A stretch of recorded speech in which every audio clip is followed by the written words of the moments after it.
أعوذ بالله من الشيطان الرجيم بسم الله الرحمن الرحيم يا أيها الذين آمنوا لا تقتلوا الصيد وأنتم حرم ومن قتله منكم متعمدا فجزاء مثل ما قتل من النعم يحكم به ذوى عدل منكم هديا بالغ الكعبة أو كفارة طعام مساكين أو عد ذلك صياما ليذوق وبال أمره عفى الله عما سلف ومن عاد فينتقم الله منه والله عزيز ذو انتقام.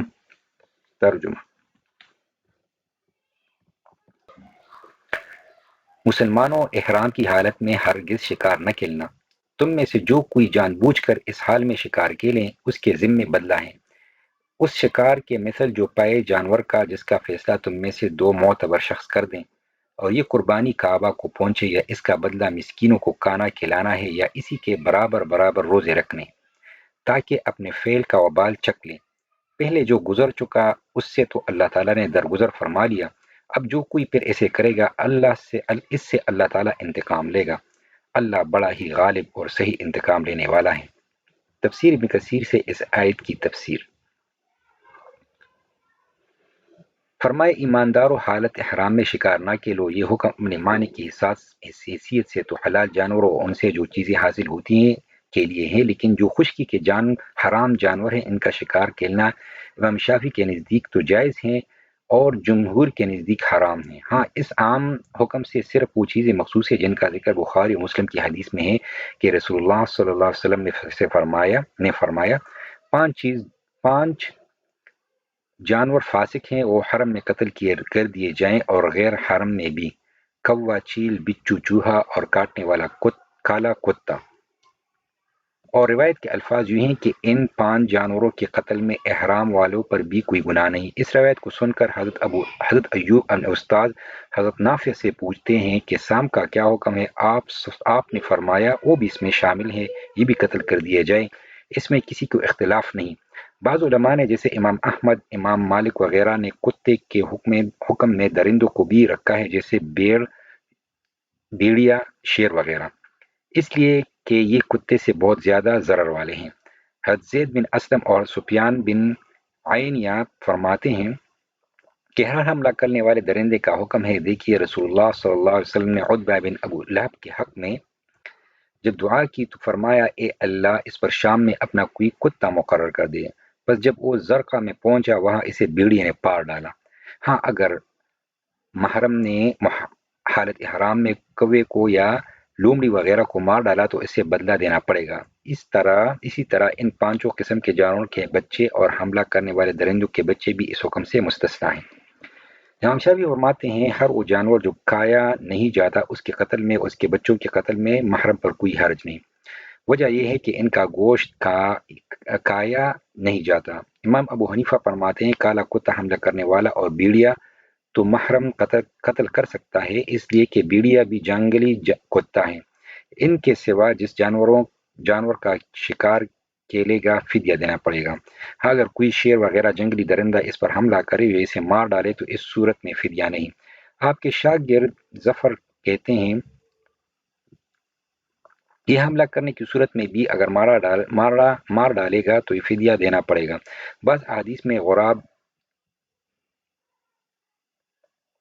غراب البقع کا لفظ آیا ہے، یہ وہ کوا ہے جس کے پیٹ اور پیٹ پر سفید ہوتی ہیں۔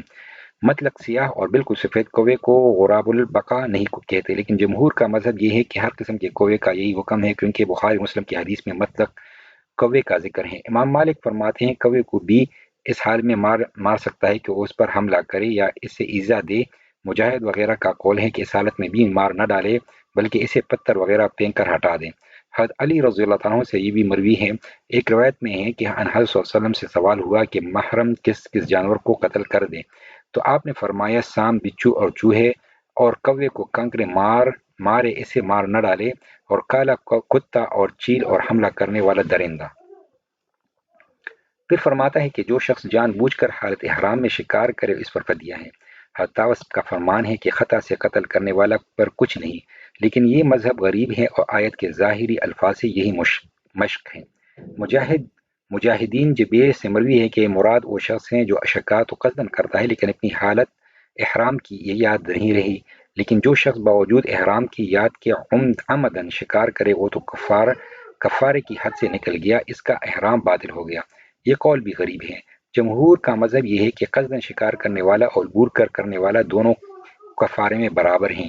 امام زہری فرماتے ہیں قرآن سے تو قصدن شکار کرنے والے پر کفارہ ثابت ہوا ہے اور حدیث نے بھی حکم بولنے والے کا بھی بیان فرمایا۔ مطلب اس قول کا یہ ہے کہ قصدن شکار کرنے والے پر کفارہ قرآن کریم سے ثابت ہے اور اس کا گناہگار ہونا بھی، کیونکہ اس سے بعد لیذوق وبال امرہ فرمایا، اور انہا صلی اللہ علیہ وسلم اور آپ کے صحابہ سے خطا میں بھی یہی حکم ثابت ہیں، اور اس لیے بھی کہ شکار کو قتل کرنا اس کا تلف کرنا ہے، اور ہر تلف کرنے کا بدلہ ضروری ہے، خواہ بالقصد ہو یا انجان اپنے سے ہو۔ ہاں قصدن کرنے والا گناہگار بھی ہے اور بلا قصد جس سے سرزد ہو جائے اور قابل ملامت نہیں۔ پھر فرمایا اس کا بدلہ یہ ہے کہ اسی کے مثل یہ چوپایا جانور راہ اللہ قربان کرے۔ ابن مسعود کی قرت میں فجزاؤہ ہے۔ ان دونوں قرتوں میں مالک، شافعی، احمد اور جمہور کی دلیل ہے کہ جب شکار چوپایوں کی مانند ہو تو وہی اس کے بدلے میں دینا ہوگا۔ امام ابو حنیفہ اس کے خلاف کہتے ہیں کہ خواہ شکار کے کسی جانور کی مثل ہو یا نہ ہو، دونوں صورتوں میں قیمت دینی پڑے گی۔ ہاں اس محرم شکاری کو اختیار ہے کہ وہ خواہ اس کی قیمت کو صدقہ کر دے، خواہ اس سے قربانی کا کوئی جانور خرید لیں، لیکن یہ یاد رہے کہ امام صاحب کے اس قول سے صحابہ رضی اللہ عنہم کا فیصلہ ہمارے لیے زیادہ قابل عمل ہے۔ انہوں نے شتر مرغ کے شکار کے بدلے اونٹ مقرر کیا اور جنگلی گائے کے بدلے فالتو گائے مقرر فرمائی اور ہرن کے بدلے بکری۔ یہ فیصلے ان بزرگ صحابیوں کی سندوں سمیت احکام کی کتابوں میں موجود ہیں۔ جہاں شکار جیسا اور کوئی پالتو چوپایا نہ ہو۔ اس میں ابن عباس رضی اللہ عنہ کا فیصلہ قیمت کا ہے جو مکہ شریف پہنچائی جائے۔ پھر فرمایا کہ اس کا فیصلہ دو عادل مسلمان کر دے کہ کیا قیمت ہے یا کون سا جانور بدلے میں دیا جائے۔ فقہاء نے اس بارے میں اختلاف کیا کہ فیصلہ کرنے والے دو میں ایک خود قاتل ہو سکتا ہے یا نہیں، تو امام مالک وغیرہ تو انکار کیا ہے کیونکہ اس کا معاملہ ہو اور وہی حکم کرنے والا ہو، اور امام شافعی اور احمد وغیرہ نے آیت کے عموم کو سامنے رکھ کر فرمایا کہ یہ بھی ہو سکتا ہے۔ پہلے مذہب کی دلیل تو یہ ہے کہ خود حاکم اپنے اوپر اپنا ہی حکم کر کے اسی حکم میں منصف آپ نہیں بن سکتا۔ ابن حاتم میں ہے کہ ایک اعرابی حضرت ابوبکر صدیق رضی اللہ عنہ کے پاس آیا اور کہا میں نے ایک شکار کو احرام کی حالت میں قتل کر دیا ہے، اب آپ فرمائیے کہ اس میں مجھ پر کیا بدلہ کیا ہے۔ آپ نے حضرت ابی بن کعب کی طرف دیکھ کر ان سے دریافت فرمایا کہ آپ فرمائیے کیا حکم ہے۔ اس پر اعرابی نے کہا سبحان اللہ، میں آپ سے دریافت کرنے آیا ہوں، آپ قریب رسول ہے اور آپ کسی سے دریافت فرما رہے ہیں۔ آپ نے فرمایا اس میں تیرا کیا بگڑا، یہ تو اللہ تعالیٰ کا فرمان ہے کہ دو عادل جو فیصلہ کر دے، اس لیے میں نے اپنے ساتھی سے دریافت کیا، جب ہم دونوں کسی بات پر اتفاق کر لیں گے تو تجھ سے کہہ دیں گے۔ اس کی سند تو بہت مضبوط ہے، لیکن اس میں میمون اور صدیق کے درمیان انقطاع ہے، یہی چاہیے تھا۔ صدیق رضی اللہ عنہ جب دیکھا کہ اعرابی جاہل ہے اور جہل کی دوا تعلیم ہے تو آپ نے اسے نرمی اور محبت سے سمجھا دیا، اور جبکہ اعتراض کرنے والا خود مدعی علم ہو پھر وہاں یہ صورت نہیں رہتی۔ چنانچہ ابن جریر میں ہے حضرت قبسیہ بن جابر رضی اللہ عنہ کہتے ہیں ہم حج کے لیے چلے، ہماری عادت تھی کہ صبح کی نماز پڑھتے ہی ہم سواریوں سے اتر پڑتے اور انہیں چلاتے ہوئے باتیں کرتے ہوئے پیدل چل پڑے۔ ایک دن اسی طرح جا رہے تھے کہ ایک ہرن ہماری نگاہ میں پڑا، ہم سے ایک شخص نے اسے پتھر مارا جو اسے پوری طرح لگا اور وہ مر کر گر گیا۔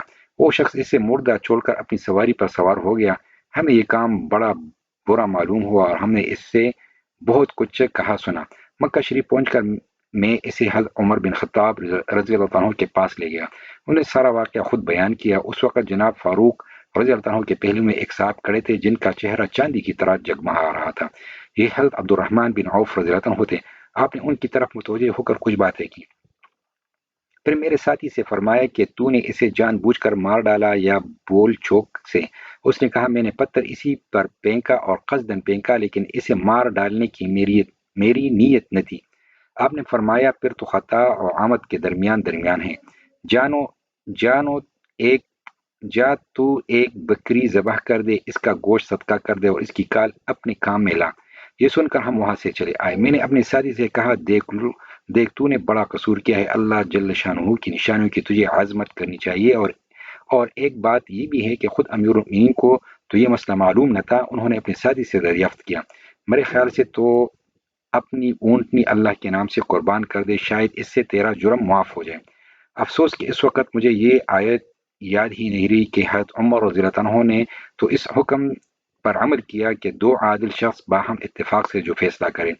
حضرت عمر رضی اللہ عنہ کو بھی میرا یہ فتویٰ دینا معلوم ہو گیا۔ اچانک آپ رضی اللہ عنہ کوڑا لیے ہوئے آ گئے۔ اول تو میری ساتھی پر کوڑا اٹھا کر فرمایا، تو نے ایک تو جرم میں قتل کیا، دوسرے حکم کی تعمیل میں بیوقوفی کر رہا ہے، اب میری طرف متوجہ ہو جائے۔ میں نے کہا، امیر المؤمنین، اگر آپ نے مجھے تکلیف پہنچائی تو میں آپ کو آج کی تکلیف ہرگز معاف نہیں کروں گا۔ آپ نرم پڑ گئے اور مجھ سے فرمانے لگے، ایک قبسیہ، میرے خیال سے تو جوانی کی عمر والا، کشادہ سینے والا اور چلتی زبان والا ہے۔ یاد رکھ، نوجوانوں میں اگر 9 خصلتیں اچھی ہوں اور ایک بری ہو تو ایک بری خصلت 9 بری خصلتوں کو مات کر دیتی ہیں۔ سن، جوانی کی لذتوں سے بچا رہے۔ ابن جریر میں ہے کہ حضرت جریر بن عبداللہ بجلی رضی اللہ تعالیٰ عنہ نے احرام کی حالت میں ایک ہرن کا شکار کیا، پھر حضرت عمر رضی اللہ عنہ کے پاس گئے۔ آپ نے فرمایا، جاؤ اپنے 2 رشتہ داروں کو لے آؤ، وہی فیصلہ کریں۔ میں جا کر حضرت عبد الرحمن کو حضرت سعد کو بلا لایا۔ دونوں نے فیصلہ کیا کہ میں ایک موٹا تازہ بکرا فدیہ دوں۔ حضرت طارق فرماتے ہیں، ایک شخص نے ایک ہرن کو تیر مارا، وہ مر گیا۔ حضرت عمر رضی اللہ عنہ سے اس نے مسئلہ پوچھا تو آپ نے خود اس کو بھی مشورے میں شریک کر لیا۔ دونوں نے مل کر فیصلہ کیا کہ گھر کی پالتو بکری راہ اللہ قربان کرو۔ اس میں یہ دلیل ہے کہ خود قاتل بھی 2 حکم کرنے والوں میں ایک بن سکتا ہے، جیسے کہ امام شافعی اور امام احمد کا مذہب ہے۔ پھر آیا ہر معاملہ میں اب بھی موجودہ لوگوں میں سے 2 حکم فیصلہ کریں گے یا صحابہ کے فیصلے کافی ہیں؟ اس میں بھی اختلاف ہے۔ امام مالک اور امام حنیفہ فرماتے ہیں، ہر فیصلہ اس وقت کے موجودہ 2 عقل مند لوگوں سے کرایا جائے، گو اس میں پہلے کا کوئی فیصلہ ہو یا نہ ہو۔ پھر فرماتا ہے، یہ فدیے کی قربانی حرم میں پہنچے، یعنی وہی ذبح ہو اور وہی اس کا گوشت مسکینوں میں تقسیم ہو، اس پر سب کا اتفاق ہے۔ پھر فرمایا، کفارہ ہے مسکینوں کا کھانا کھلانا یا اس کے برابر کے روزے، یعنی جب محرم اپنے قتل کیے ہوئے شکار کے مانند کوئی جانور نہ پائے یا خود شکار ایسا ہوا ہی نہیں جس کی مثل کوئی جانور پالتو ہو۔ یہاں پر لفظ او اختیار کے ثابت کرنے کے لیے ہی، یعنی بندے کے جانور میں کھانا کھلانے میں اور روزے رکھنے میں اختیار ہے، جیسے کہ امام مالک، امام ابو حنیفہ، امام ابو یوسف، امام محمد بن حسن اور امام شافعی کے 2 قولوں میں سے ایک قول اور امام احمد کا مشہور قول ہے، اور آیت کے ظاہر الفاظ بھی یہی ہیں۔ دوسرا قول یہ ہے کہ یہ ترتیب وار ہیں، یعنی پہلے تو بدلہ، پس مالک، امام ابو حنیفہ، ان کے ساتھی حماد و ابراہیم کا تو قول ہے کہ خود شکار کی قیمت لگائی جائے، اور امام شافعی فرماتے ہیں شکار کے برابر کے جانور کی قیمت لگائی جائے، اگر وہ موجود ہو پھر اس کا اناج خریدا جائے اور اس میں سے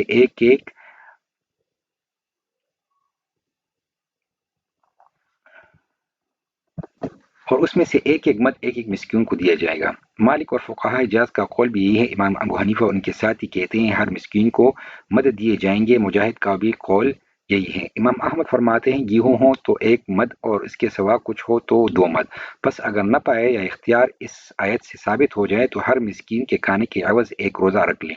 بعض کہتے ہیں جتنا اناج ہو اس کے ہر 1 صاع کے بدلے 1 روزہ رکھے، جیسے کہ اس شخص کے لیے حکم ہے جو خوشبو وغیرہ لگائے۔ شارع علیہ السلام نے حضرت کعب بن حجرہ کو حکم دیا تھا کہ وہ ایک فرق کو 6 شخصوں کے درمیان تقسیم کر دیں یا 3 دن کے روزے رکھیں۔ فرق 3 صاع کا ہوتا ہے۔ اب کھانا پہنچانے کی جگہ میں بھی اختلاف ہے۔ امام شافعی کا فرمان ہے کہ اس کی جگہ حرم ہے۔ عطا کا قول بھی یہی ہے۔ مجاہد فرماتے ہیں جہاں شکار کیا جائے وہیں کھلوا دیں یا اس سے بہت زیادہ کی قریب کی جگہ میں۔ امام ابو حنیفہ فرماتے ہیں خواہ حرم میں ہو خواہ غیر حرم میں اختیار ہے۔ سلف کی اس آیت کے متعلق اقوال ملاحظہ ہوں۔ ابن ابی حاتم میں حضرت ابن عباس رضی اللہ عنہ سے مروی ہے کہ جب محرم شکار کے لے اس پر اس کے بدلے کے چوپائے کا فیصلہ کیا جائے گا، اگر نہ ملے تو دیکھا جائے گا کہ وہ کس قیمت کا ہے، پھر اس نقدی کے اناج کا اندازہ کیا جائے گا، پھر جتنا اناج ہوگا اسی کے ناپ سے ہر نصف صاع کے بدلے 1 روزہ رکھنا ہوگا، پھر جب طعام پائے جائے گا جزا پالی گئی، اور روایت میں ہے جب محرم نے ہرن کو مار ڈالا تو اس پر ایک بکری ہے جو مکے میں ذبح کی جائے گی، اگر نہ پائے تو 6 مسکین کا کھانا ہے، اگر نہ پائے تو 3 روزے ہیں، اگر کسی نے اونٹ کو قتل کیا تو اس کے ذمے ایک گائے ہیں، اگر نہ پائے تو 20 مسکینوں کا کھانا دینا، اگر یہ بھی نہ پائے تو 20 روزے، اگر شتر مرغ یا گور خر وغیرہ مارا ہے تو اس پر ایک اونٹنی ہے، اگر نہ ملے تو 30 مسکینوں کا کھانا، اگر نہ پائے تو 30 دن کے روزے۔ ابن جریر کی اس روایت میں اتنی زیادتی بھی ہے کہ طعام ایک ایک مد ہو جو ان کا پیٹ بھر دے۔ دوسرے بہت سے تابعین نے بھی طعام کی مقدار بتلائی ہے۔ صدی فرماتے ہیں یہ سب چیزیں ترتیب وار ہیں، اور بزرگ فرماتے ہیں کہ تینوں باتوں میں اختیار ہے۔ امام ابن جریر کا مختار قول بھی یہی ہے۔ پھر فرمان ہے کہ یہ کفارہ ہم نے اس لیے واجب کیا کہ وہ اپنے کرتوت کی سزا کو پہنچ جائیں۔ زمانے جاہلیت میں جو کچھ کسی نے خطا کی ہے وہ اسلام کی اچھائی کی وجہ سے معاف ہے۔ اب اسلام میں ان احکام کی موجودگی میں پھر سے اگر کوئی شخص یہ گناہ کرے تو اللہ تعالیٰ اس سے انتقام لے گا، وہ اس میں حد نہیں۔ امام وقت اس پر کوئی سزا نہیں دے سکتا، یہ گناہ اللہ اور بندے کے درمیان ہے۔ ہاں اسے فدیہ دینا ضرور دینا پڑے گا۔ یہ بھی کہا گیا کہ یہ فدیہ ہی انتقام ہے۔ یا یہ یاد رہے کہ جب کبھی محرم حالت احرام میں شکار کو مارے گا اس پر بدلہ واجب ہوگا، خواہ کئی دفعہ اس سے یہ حرکت ہو جائے، اور خواہ عامدن ہو خواہ خطا ہو۔ ایک دفعہ شکار کے بعد اگر دوبارہ شکار کیا تو اسے کہہ دیا جائے کہ اللہ تعالیٰ تجھ سے بدلہ لے۔ ابن عباس رضی اللہ عنہ سے ایک روایت میں یہ بھی مروی ہے کہ پہلی دفعہ کے شکار پر فدیے کا حکم ہوگا، دوبارہ کے شکار پر خود اللہ تعالیٰ اس سے انتقام لے گا، اس پر فیصلہ فدیے کا نہ ہوگا۔ لیکن امام ابن جریر کا مختار مذہب پہلا قول ہی ہے۔ امام حسن بصری رحمۃ اللہ فرماتے ہیں ایک شخص نے محرم ہو کر شکار کیا، اس پر فدیے کا فیصلہ کیا گیا، اس نے پھر شکار کیا تو آسمان سے آگ آ گئی اور اسے جلا کر بسم کر دیا۔ یہی معنی ہے اللہ کے فرمان فینتقم اللہ منہ کے اللہ اپنی سلطنت میں غالب ہیں، اسے کوئی مغلوب نہیں کر سکتا، کوئی اسے انتقام سے روک نہیں سکتا۔ اس کا عذاب جس پر آ جائے کوئی نہیں جو اسے ٹال دے۔ مخلوق سب اسی کی پیدا کی ہوئی ہیں، حکم اسی کا سب پر نافذ ہے، عزت اور غلبہ اسی کے لیے ہے، اور اپنے نافرمانوں سے زبردست انتقام لیتا ہے۔ حضور نبی کریم صلی اللہ علیہ وسلم کی احادیث۔ ہم سے عبداللہ بن یوسف نے بیان کیا، کہا ہم کو امام مالک نے خبر دی، انہیں ابن شہاب نے، انہیں عبید اللہ بن عبداللہ بن عتبہ بن مسعود نے، انہیں عبداللہ بن عباس رضی اللہ عنہما نے، اور انہیں سعد بن جسامہ لیثی رضی اللہ عنہ نے کہ جب وہ ابو یودان میں تھے تو انہوں نے رسول اللہ صلی اللہ علیہ وسلم کو ایک گور خر کا تحفہ دیا تو آپ نے اسے واپس کر دیا تھا۔ پھر جب آپ نے ان کے چہروں پر ناراضگی کا رنگ دیکھا تو آپ نے فرمایا واپسی کی وجہ صرف یہ ہے کہ ہم احرام باندھے ہوئے ہیں۔ صحیح البخاری، حدیث 1825۔